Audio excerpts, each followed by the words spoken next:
A young woman who has accused former government minister Nigel Darmlal of rape, sexual assault and cyberbullying is today hoping that she can get justice 4 years later and that her story can inspire others to come forward.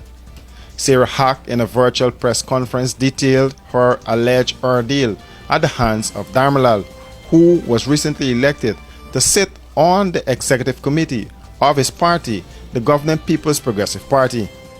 I'm shocked, stunned, and immediately tell him to put his clothes on, not expose himself to me. He does not comply nor show any signs of embarrassment, and he tries to coax me to take my clothes off and join him on the bed. I was disgusted by this man's naked body and everything he was asking me to do. My mind was spinning, and I couldn't understand how a minister of parliament is doing this to me at this moment.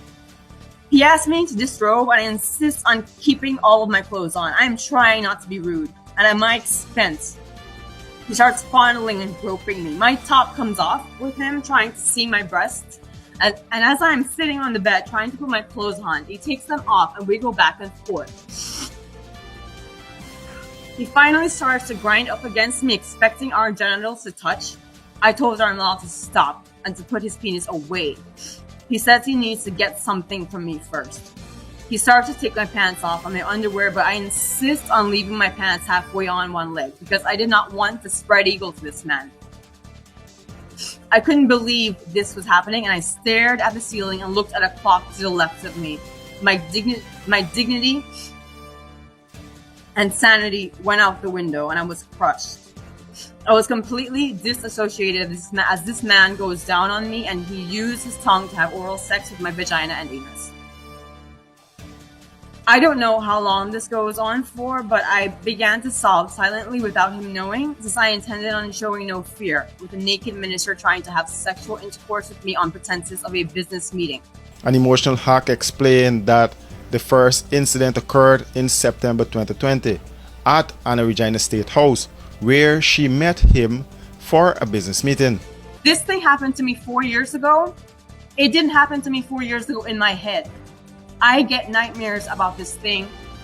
Trauma is something that is so bizarre.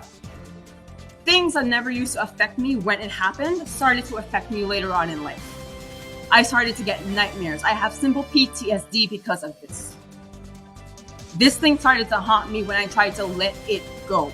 My mind was in denial for a very long time. People gaslit me. Let me tell you something. People used to tell me that this thing never happened to me. Can you imagine? My own family, people would say, let it go, let it go. It got to a point where I didn't even believe I was raped. Do you know what that did to my psyche?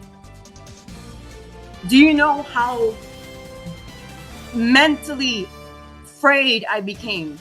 It's as though this head and this body suddenly didn't know who Sarah was anymore.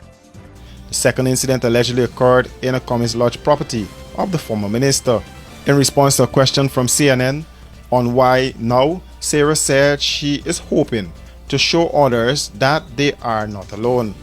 I need to give people strength. I need to give victims the strength to know that they're not alone and that there's no shame in what happened to them. They need to reclaim their narrative and stay true to themselves and stay true to the truth, because your dignity comes and goes, money comes and goes, but the truth always remains the same. Sarah said she does not have faith in the police to properly investigate her report, and she explained the challenges experienced in making the report. None. They were scared to take my report. I don't have any confidence in them whatsoever. Dam was where I went initially, and then they directed me to CID, telling me CID was going to take the rape report. And then CID was like, no, we don't do that.